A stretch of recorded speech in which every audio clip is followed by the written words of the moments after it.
உங்களை எல்லாம் சந்திப்பதற்காக கடுமையான உழைப்பாளி. தேர்தல் அறிவிக்கப்பட்ட நாளிலிருந்து பிரதமர் அவர்கள் ஒரு மாநிலத்திலும் கூட மக்களை சந்தித்துக் கொண்டே இருக்கின்றார்.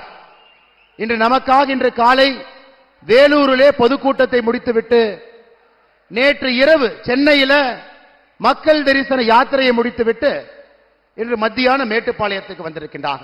முதலாக நம்மளை எல்லாம் பார்க்க வேண்டும். 10 ஆண்டு காலமாக நாம் செய்திருக்கக்கூடிய ஆட்சியினுடைய அற்புதங்களை உங்களுக்கு சொல்ல வேண்டும். அதே நேரத்தில் உங்களுடைய ஆசீர்வாதத்தை எல்லாம் பெற்றுக்கொள்ள வேண்டும்.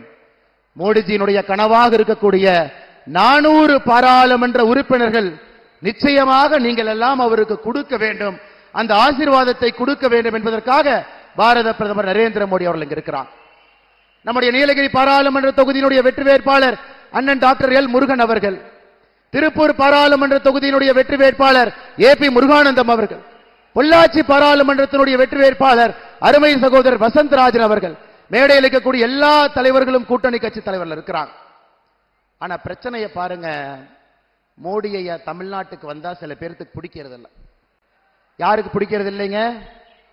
திராவிட முன்னேற்ற கழகம் என்கின்ற திருடர் கூட்டத்தினுடைய தலைவராக இருக்கக்கூடிய முதலமைச்சர் மு.க. ஸ்டாலின் அவர்களுக்கு நம்முடைய பிரதமர் அவர்கள் தமிழகத்திற்கு வந்தால் பிடிப்பது கிடையாது, பிடிக்கிறது.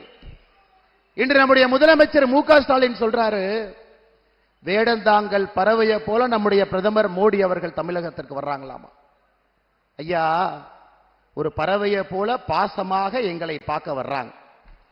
நம்மிடம் அடைக்கலம் தேடுவதற்காக வர்றாங்க, நம்மிடம் இருக்க வேண்டும் என்பதற்காக வர்றாங்க. பெருச்சாளியை போல கோபாலபுரத்தில் வங்கிலே ஒளிந்திருக்கவில்லை. பெருச்சாளி மாதிரி கோபாலபுரத்தில் வங்கிலப்பூர் பறவையை போல வந்து நம்மிடம் சரணடைந்து நம்மை எல்லாம் பார்ப்பதற்காக வந்திருக்கின்றார்.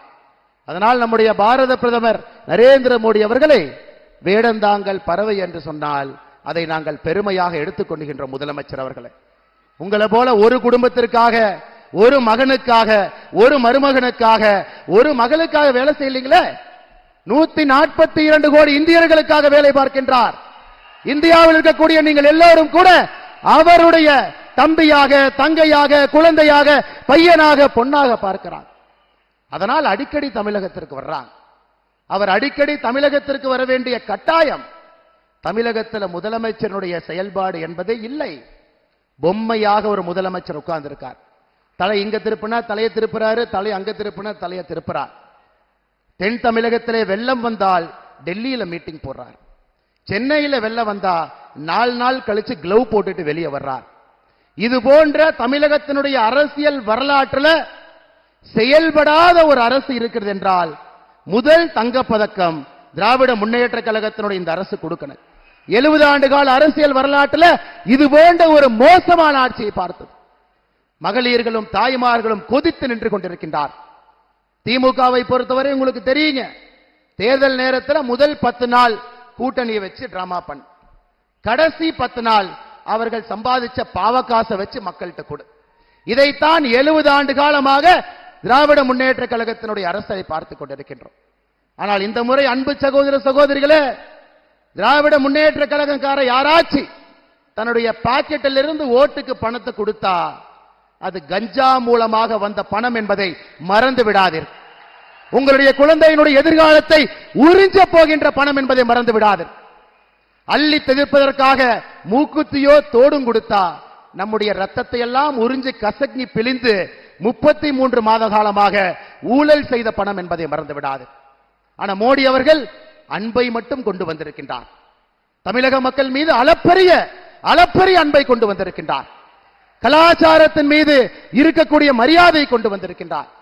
10 ஆண்டு காலமாக உலகம் முழுவதுமே ஒரு தமிழ்நாட்டிலே பிறக்காத ஒரு மரத்தமிழன் என்று சொன்னால் அது நரேந்திர மோடி அவர்.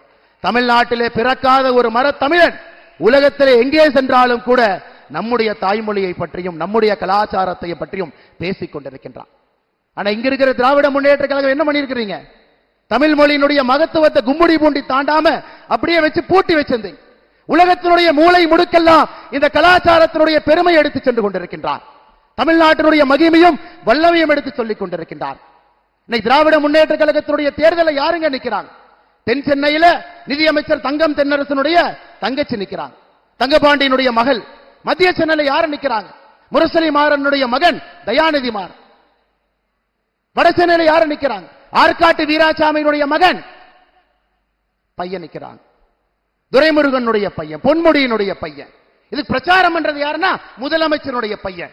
வெக்கமாக இல்லையா முதலமைச்சர் அவர்களே? நீங்க ஜனநாயகத்தை பத்தி பேசுறீங்க, நீங்கள் ஜனநாயகத்தை பத்தி பேசுறீங்க. அப்பா எல்லாம் அமைச்சர், பையன்லாம் பாராளுமன்றத்தினுடைய வேட்பாளர். இதுக்கு இந்த தேர்தல் பரப்புரைக்கு போவாரு உங்க பையன். நீங்கள் ஜனநாயகத்தை பத்தி எங்களுக்கு பாடம் எடுத்துக் கொண்டிருக்கின்றீர்கள். இந்த தொகுதியினுடைய பாராளுமன்ற உறுப்பினர் ராஜா சொல்றார், 2024 தேர்தல் நடக்குமா? இவங்க ஜெயிப்பாங்களா? பிரதமர் நாட்டை விட்டு போயிருவாராம். சகோதர சகோதரர், நான் சொல்லுகின்றேன், ராஜா இங்க டெபாசிட் வாங்க கூடாது. நீலகிரி பாராளுமன்ற தொகுதியில அடுத்த 7 நாட்கள் பதிலடி நாம் கொடுக்க வேண்டும். இப்படிப்பட்ட மனிதன் 2024 தேர்தல் முடிந்த பிறகு நாட்டை விட்டு போயிடும். காங்கிரசினுடைய ஆட்சியில 2011 பிப்ரவரியில 2G வழக்கிலே கைது செய்யப்பட்டு திகார் சிறையில் அடைக்கப்பட்டார்.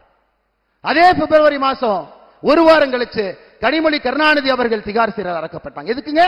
செய்த ஊழலுக்காக. நீங்கள் கூட்டணியில எந்த கட்சியோடு கூட்டணியில் இருந்தீங்களே அதே கட்சி உங்களுக்கு அரெஸ்ட் பண்ணி ஜெயிலில் போடுறாங்க. இன்னைக்கு நீங்க நேர்மையை பற்றி எங்களிடம் பாடம் எடுக்கின்றீர்கள். அன்பு சகோதர சகோதரிகளே, 543 பாராளுமன்ற உறுப்பினர்ல இந்தியாவில் மோசமாக ஒரு பாராளுமன்ற உறுப்பினர் என்றால் இந்த தொகுதியினுடைய பாராளுமன்ற உறுப்பினர் அது ஏ ராஜா. அதனால் பதிலடி நீங்கள் கொடுக்க வேண்டும். நம்முடைய பிரதமரை பற்றி தவறாக பேசிய ஏ ராஜா நீலகிரியிலே டெபாசிட் வாங்கக்கூடாது. அன்பு சகோதர சகோதரிகளே, அடுத்த 7 நாட்கள் கடுமையாக உழைக்க வேண்டும். இந்த மனிதனுடைய உழைப்பெல்லாம் தனக்காக இல்லை. 3வது முறை பிரதமராக என்னை அமர்த்துங்கள் என்று கேட்பது தன்னுடைய குடும்பத்திற்காக இல்லை. 3வது முறை வர வேண்டும் என்பது தன்னுடைய சுய கௌரவத்திற்காக இல்லை.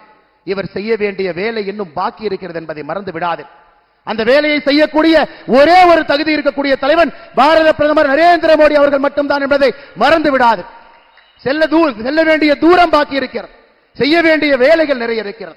அதற்கு ஒரே ஒரு தலைவன் ஏழை மக்களுடைய முன்னேற்றத்திற்காக, விவசாயிகளுடைய நலனுக்காக, பெண்களை மையப்படுத்தி அரசியல் செய்வதற்காக, அரசாட்சி செய்வதற்காக, இளைஞர்களை மேம்படுத்துவதற்காக இந்திய அரசியல் வரலாற்றில் இருக்கக்கூடிய ஒரே ஒரு தலைவன் பாரத பிரதமர் நரேந்திர மோடி அவர்கள் என்பதை நீங்கள் மறந்துவிடக்கூடாது. அன்பு சகோதர சகோதரி, அடுத்த 7 நாட்கள் கடுமையாக நாம் உழைப்போம். தமிழ்நாட்டில் பட்டி தொட்டியில எங்கிருந்தாலும் கூட அடுத்த 7 நாட்கள் உறங்காதீங்க, தூங்காதீங்க, களத்தில் இருங்க. 7 நாட்கள் பிரதமருக்காக நம்முடைய வாழ்க்கையை அர்ப்பணிப்போம். 5 வருடங்கள் நமக்காக அவர் அர்ப்பணிக்கின்றார். அன்பு சகோதர சகோதரிகளே, அவருக்காக தமிழ்நாட்டில் மூளை முடுக்கில் எங்க இருந்தாலும் கூட 7 நாட்களை முழுமையாக அர்ப்பணி. வீடு வீடு ஏறி இறங்குங்க, எல்லா மக்களையும் பாருங்க. திராவிட முன்னேற்ற கழகத்தோடைய ஊழலை பேசுங்க, கஞ்சா புழக்கம் அதிகரிப்பதை சொல்லுங்க, பெண்கள்கிட்ட சொல்லுங்க, குழந்தைகளுக்கு பாதுகாப்பு இல்லை என்பதை சொல்லுங்க, தமிழ்நாடு என்பது லஞ்சக்காடாக மாறிக்கொண்டிருக்கிறது என்பதை சொல்லுங்க. இதையெல்லாம் அடக்க வேண்டும், திருத்த வேண்டும் என்றால் இருக்கக்கூடிய ஒரே ஒரு மனிதன் பாரத பிரதமர் நரேந்திர மோடி என்பதை பட்டி தொட்டி எல்லாம் எல்லா வீட்டிலும் ஏறி சுரங்கு. இந்த மனிதனுடைய உழைப்புக்கு நாம் கொடுக்க வேண்டிய வெகுமதி அது. 10 ஆண்டு காலமாக இந்த நாட்டிற்காக 142 கோடி இந்தியர்களுக்காக வேலை செய்திருக்கக்கூடிய பிரதமருக்கு அடுத்த 7 நாட்கள் நீங்கள் வெகுமதி கொடுக்க வேண்டும் என்று அன்போடு மன்றாடி உங்களிடம் கேட்டுக்கொள்கின்றேன். இந்தியாவிலே 400 வரும் பொழுது தமிழகத்திலே 39 வர வேண்டும், பாண்டிச்சேரியிலே 1 வர வேண்டும். 40க்கு 40 வருங்கய்யா. மக்கள் நம்பிக்கையாக இருக்கின்றார்கள், களம் மாறிவிட்டது. அடுத்த 7 நாட்கள் கடுமையாக நீங்கள் உழைத்து இந்த அற்புதமான மனிதனுக்கு 3வது முறையாக இந்த உலக தலைவனை ஆட்சி கட்டளை அமர்த்த வேண்டிய பொறுப்பு நம்முடைய பொறுப்பு. எல்லோரும் எந்து நின்று இந்த மனிதனுக்கு நாங்கள் இருக்கின்றோம், அடுத்த 7 நாட்கள் கடுமையாக உழைக்கின்றோம் என்று நீங்கள் எல்லாம் இந்த மனிதனுக்கு ஆரவாரத்தோடு, அன்போடு, பாசத்தோடு, பூரிப்போடு நீங்கள் இந்த மனிதனை கொண்டாடுங்கள்.